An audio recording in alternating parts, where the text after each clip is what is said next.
Good afternoon. So, for many people, money is an emotionally charged issue, and we're now in Women's Month, or the last week of Women's Month, and obviously coming to the end of August. Um, Money represents power, love, or control, especially in relationships. And our beliefs about money and our emotional attachments to it strongly influences the way we spend and handle money.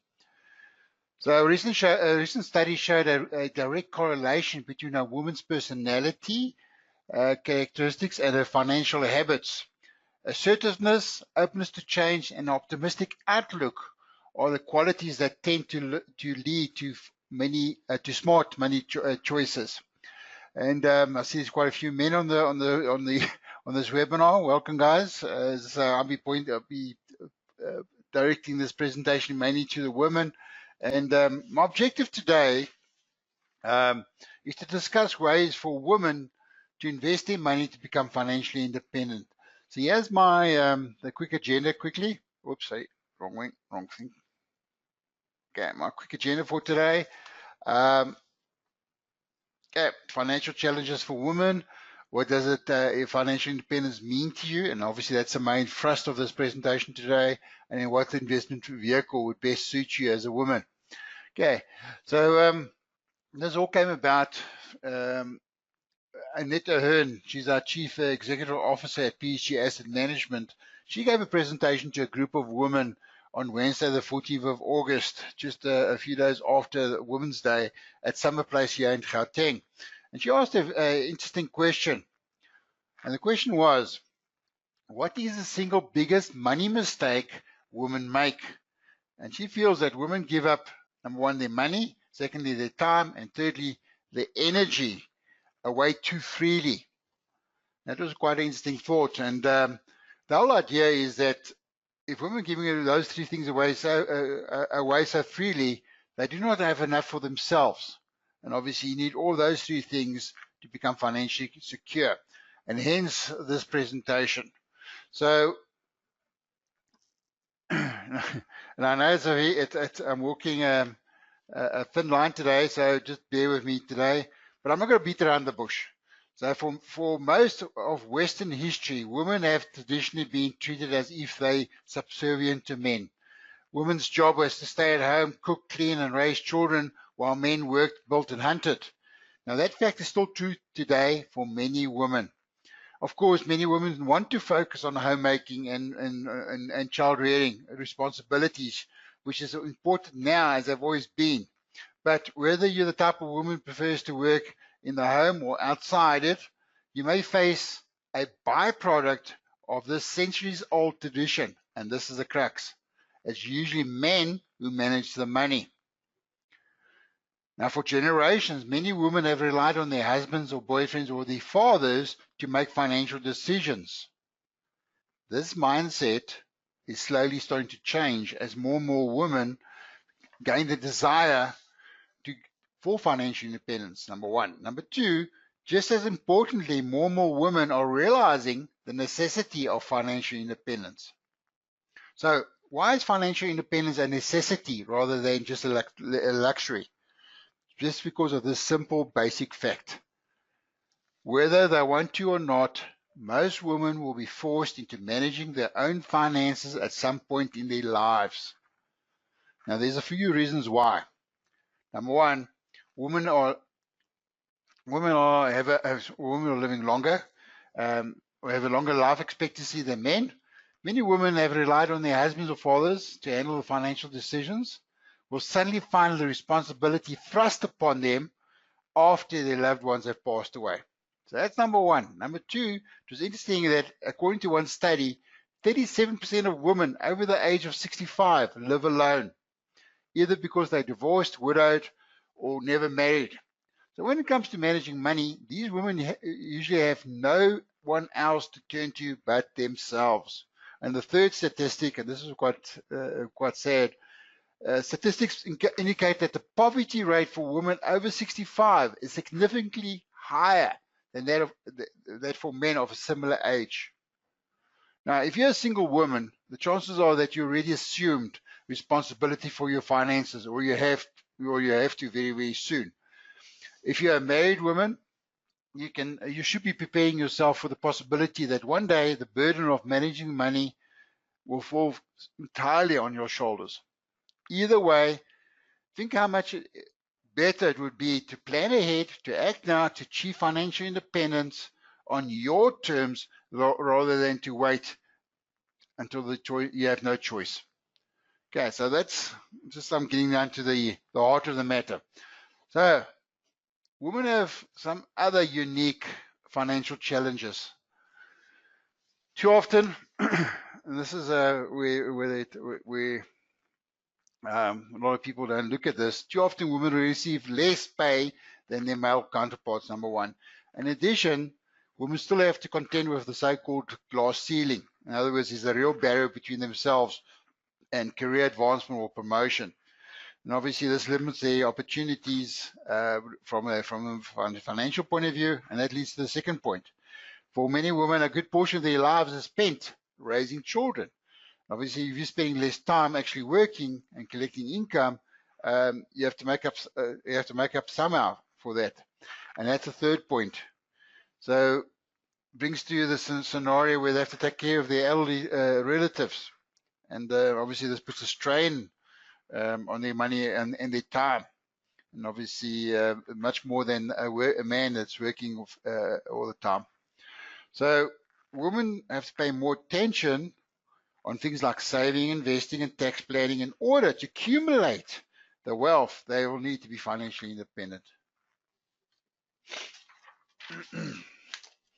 So, as you can see, financial independence isn't just a buzzword. It's not just a luxury. It's a necessity. Now, by taking the steps to become financially independent now, you will secure your family's future, enjoy more peace of mind, cut down on expenses, and best of all, make your life exactly what you want it to be. So, interesting, when I was looking for some information, I saw this, came across this website, how men and women differ over their finances. So obviously they have different approaches to investing. So on the men's side, men show more interest in investing. As a group, they're more interested in investing than women, and they enjoy managing their money more. Younger women, however, take more active interest in the investments than the older ones, but they still lag far behind their male counterparts. Only 36% of millennial women say they enjoy managing their investments, compared to 70% of the millennial men. And that follows into the second point. Because men are more interested in investing, they're also more knowledgeable about it. The third point there, they are more confident with money. Experts say that women tend to be less confident in their money skills than men. Women are more likely than men to say they know little or nothing about investing. Only 8% of women said they were very knowledgeable and expert when it comes to investing, compared to 25% of men. Okay.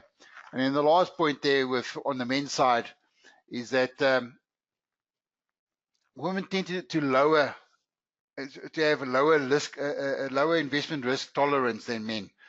41% of men say they are willing to take on more risk in order to get a better return on the investments, where only 22% will say the same. 22% of women will say the same thing.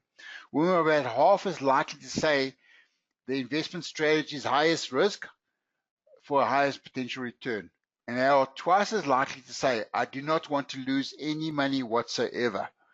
So obviously, this is where the trend happens with a lot of women. This leads them to focus on more safe investments, such as putting the money in the banks. Okay. Looking at the women's side, and this is the advantage, I believe, women seek more help.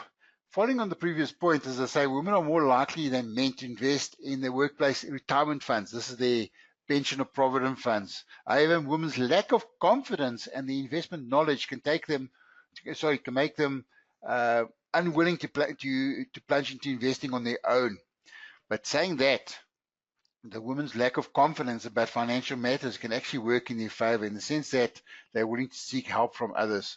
In other words, approach a financial advisor. And this is something I do recommend women do. Ask for advice, ask for financial advice. Don't do it by yourself. Okay. So those women that do manage it on their own, they also tend to do more research and obviously more careful before buying. Okay, so women focus more on the long term. Women don't just don't just invest differently from men. They also think about the investments differently. Men tend to invest as a competition. They view investing as a competition, focusing on the portfolio's performance and swapping tips for hard stocks. Okay. Women, by contrast, are much more focused on long-term goals, not just for themselves, but also for their families. So instead of aiming to earn the highest possible return, women think more about things like, am I on track for a retirement in 20 years? Am I in a situation where I'll be able to pay off my home loan? Am I on track to pay the kids' university education? And then obviously also women tend to trade less often. Because women are focused on the long term, they pay less attention to the short-term shifts in the market, number one, whereas the men obviously are more active and impulsive and make more frequent trades. Women, by contrast, are more likely to buy and hold. 35% of men are more likely to trade than women, and they make about 55% more trades each year on average. But saying that, obviously from the men's point of view, frequent trading can hurt the men's returns in three ways. Number one, they end up paying more brokerage. The fees are much higher. Number two is obviously pay more taxes, triggering capital gains and triggering income tax. And then thirdly, obviously, that could be switching out of a good investment into a not so good investment. Okay. And then lastly, that last point there, since risky investments tend to offer higher returns in the long run, it might seem obvious that men's higher tolerance for risk would translate to better returns, but sources suggest otherwise. Okay, it's not always the case. Men sometimes invest too aggressively. This is what this survey said. And while they're thinking they might be beating the market, the strategy can actually backfire and lead to big losses. So it's not timing the market, it's time in the market. It's an old cliche, and this is where I think women are much better at doing that. So they're more conservative about the investments, so they might make smaller gains, but also make smaller losses. So this puts them slightly ahead of the men, number one. And more importantly, women tend to lose less money in a market downturn. Some interesting stats there. Okay, so let's move on to the nitty-gritties. What does financial independence mean to you as a woman? So being proactive about your financial independence will become a means for you to help achieve your dreams. Number one, that's being proactive about being financially independent. However, being reactive, financial independence means becoming more, it's more playing, I say it's playing catch up, where you're trying to deal with unexpected challenges, things like getting out of debt, outliving your income, and paying for medical expenses and things like that. So as a woman, there's three things you can look at. Why is important? Financial independence for women, you have control of your own finances. Okay, you make the decisions regarding your money instead of relying on someone else to make the decisions for you. That's number one, and I think a lot of women are moving towards that now. Number two, you can support yourself financially, whether it's through your job, your savings, or investments, or combination of all three of these things. You'll stand on your own 2 feet. And then thirdly, obviously, if you have at least a basic level of financial knowledge, you'll become more competent in making investment decisions. Worst case scenario, you're sitting around with a financial advisor, you understand him better, and you converse better on his terms. Okay, so that's basically in a nutshell why financial independence is important to women. So how do we get there? So things you can do to secure your financial future, obviously set financial goals. You know, this is key to financial success. Keep your motivation by visiting your goals very often.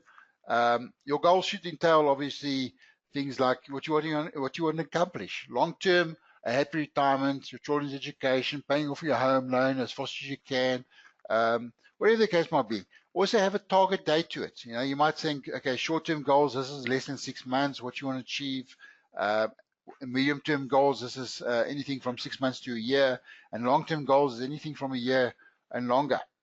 So, and have different targets and different investment vehicles to achieve those goals. What's also important is, as I mentioned just now, do not rely on someone for your financial well-being. Okay, do not rely on your husband or boyfriend. Educate yourself about money management and investing. Geez, Google's your best friend, and there's a lot of information out there. Also on the PG website, there's tutorials out there teaching more about the direct share investment. There's past webinars, the archives, you can learn more about it. But the point I'm trying to make, your first investment is in your financial education. Point number three, and this is also key, very, very important. Spend less than you earn. Live within your means. You know, it's a secret to creating wealth. Number four there, build an emergency fund. And this is so important for so many people, and I see it all the time. Without having an emergency fund, if you lose your job or you incur a large unexpected bill, I see so many people getting hit with a medical bill. They put themselves into a financial hole, they're going to debt, and you know, if they had an emergency fund in the first place, they could have dipped into that. Be involved in the day-to-day running of your family finances. And the whole idea here is discuss it with your husband or wife. Okay, sorry, discuss it with your spouse rather. Talk about money. And I think that's a lot of us we say it's taboo, but I believe it's important to discuss it. And then, as you see there, do not take on your spouse's debt. Now, before you get married, make sure that this is sorted out. You know, the rich people have anti-nuptials. We always see celebrities with the celebrities on TV have these prenuptial agreements. They're not only for the rich, so beware of those kind of things. And then also right at the bottom there, do not let the fear of losing money, fear of failure, or fear of the unknown stop you. And then I always believe that fits onto the last point there. Learn from your money mistakes. Go Google what are common money misconceptions or money mistakes and avoid making those mistakes. In other words, learn from other people's mistakes so you don't do it yourself. Okay. So those are some ideas for you to get going on that. But let's get into the nitty-gritties. So what investment vehicle would suit you as a woman?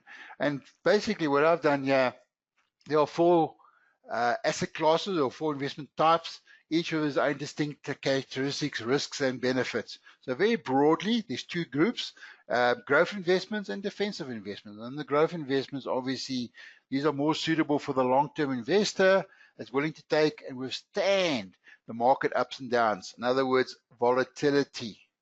If you can't stand the volatility, then we need to look at something else, maybe more conservative, but I'll go into that more detail just now.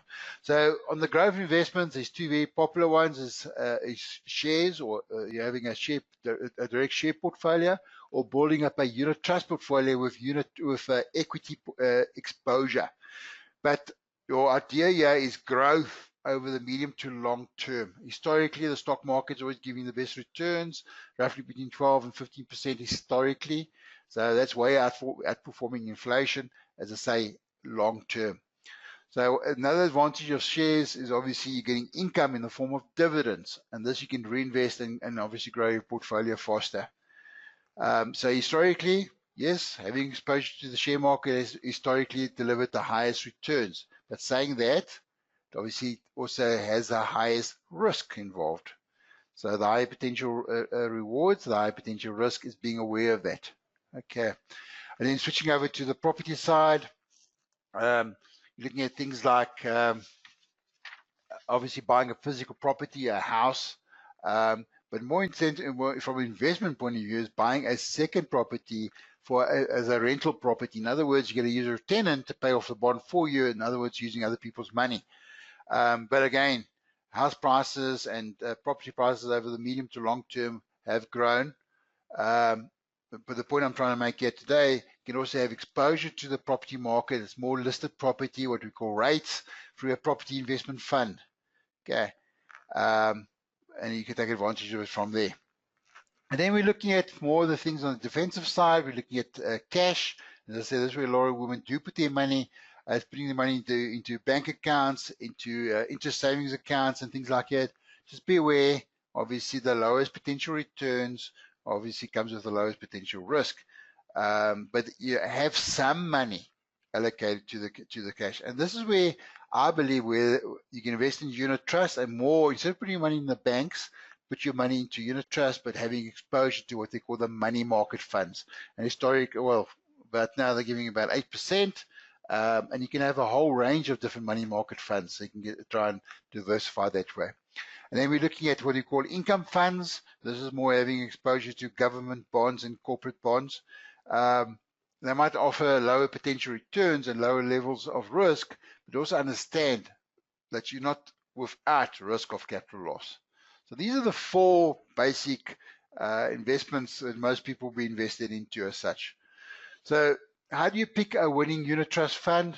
You start with your investment goals and risk tolerance. Obviously, it goes back to what we said just now. Your risk tolerance, are you conservative? Is capital preservation more important for you? Are you more moderate? You want to take on some risk, but you want to balance it, and that's where the balance funds are important to look at. Maybe having 50% exposure to equities, 50% exposure to bonds. So your risk tolerance is very, very important. When you look at all these different funds, find an investment philosophy that agrees with your own.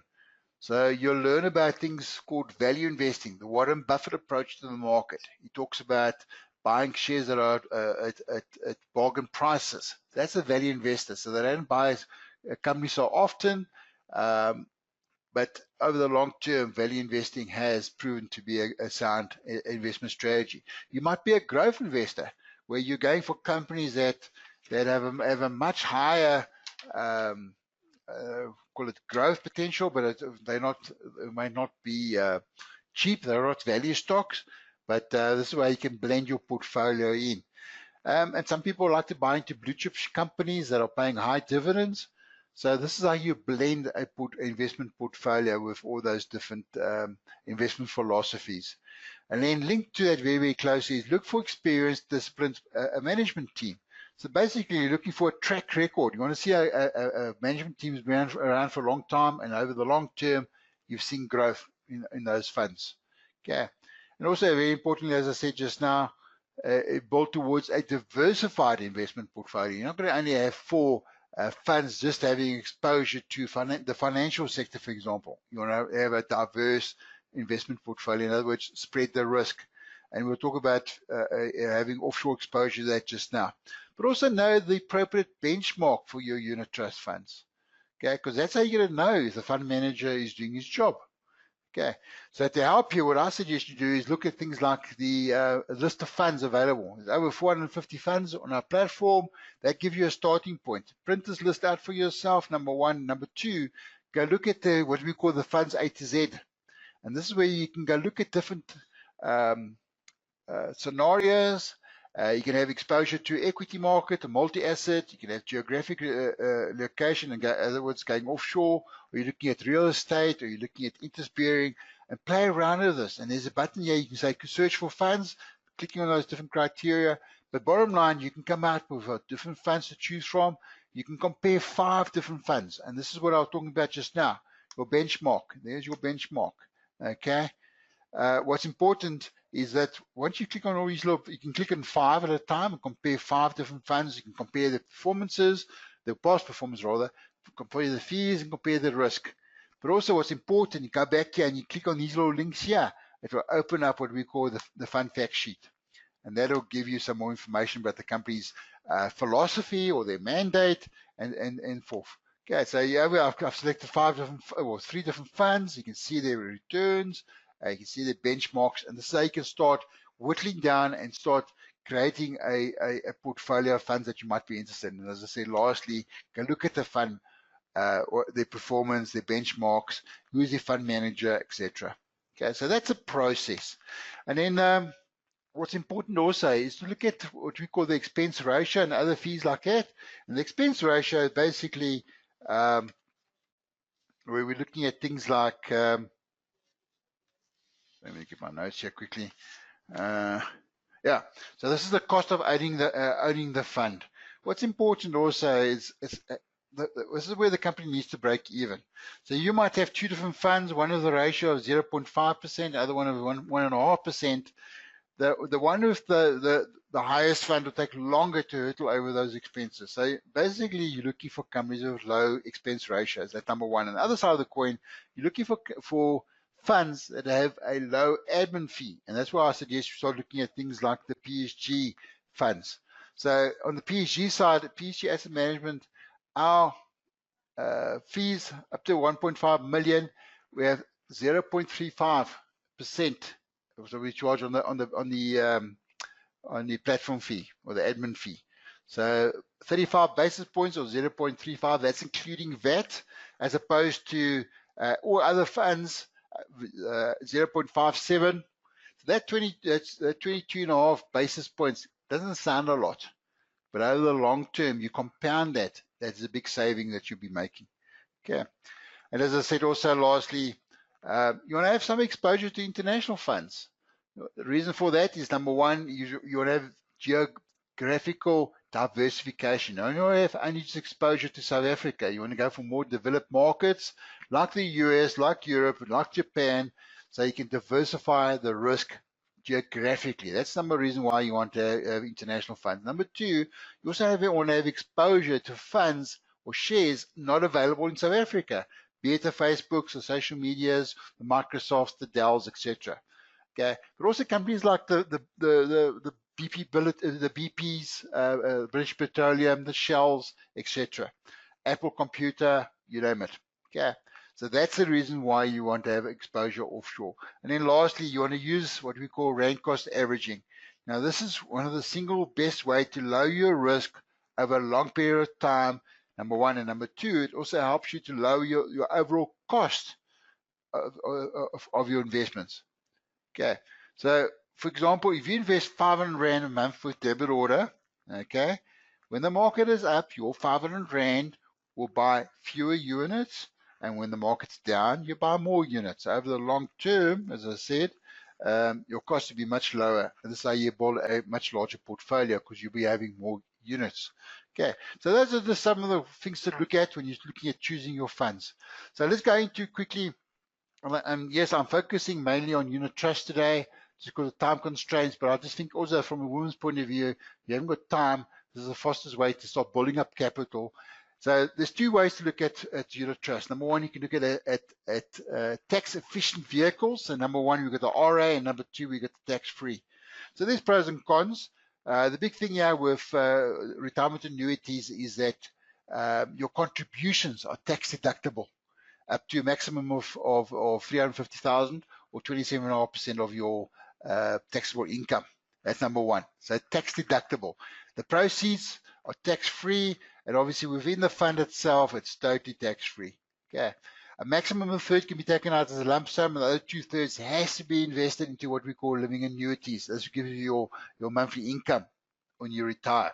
So you can have access to these funds only when you're 55 and older.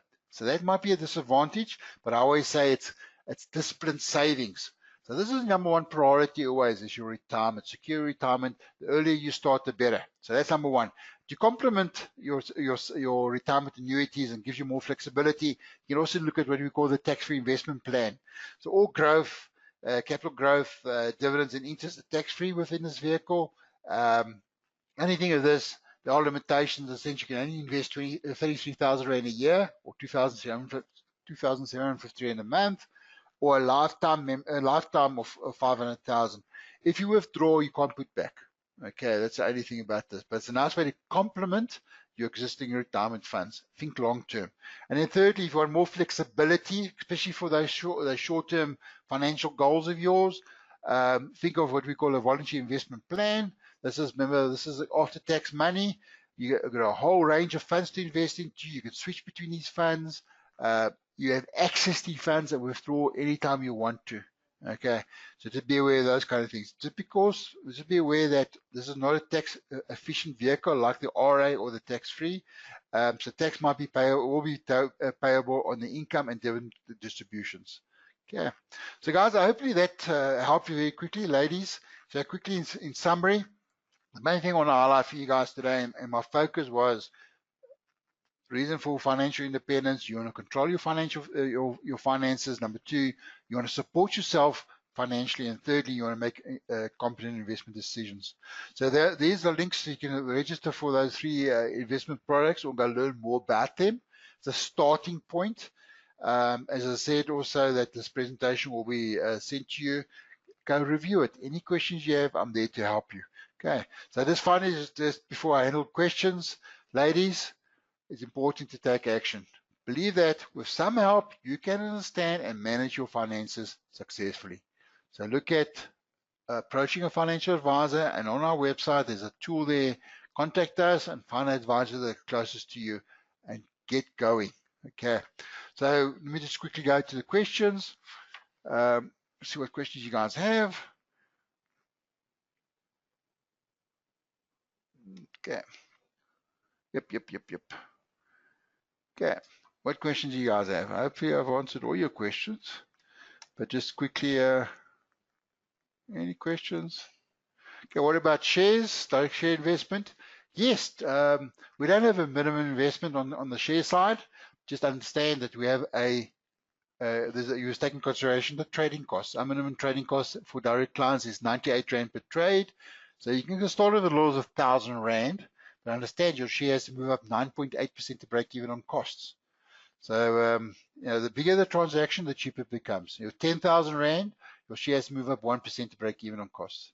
If you haven't got that kind of money yet, I suggest that you start with unit trust, build up the capital, in the meantime, learn about the market, and then when you have enough sufficient capital, move some money over into a share trading account, you register for a share trading account, and then start managing yourself. Just remember with direct share investment, it takes time. You have to be watching the portfolio. You have to do your research and things like that. Okay, great question. What other questions we have here? Yeah. Also, one thing I realized that there are not many women that trade on the derivatives side, trading single stocks and CFDs, because, as I say, they're more risk averse. They're thinking more long term. So it's more equities, hence the focus more on the unit trusts, because you're having a diversified portfolio. Okay, ladies, look like there's no questions. I appreciate that. Cool. Okay, so just any questions? If you do want to send me any questions, there's our email address, wealth@psg.co.za, and you can contact the direct team, 0860 000 368. But from my side, thank you very much for being on this webinar. Until next month again, all the best, and bye for now.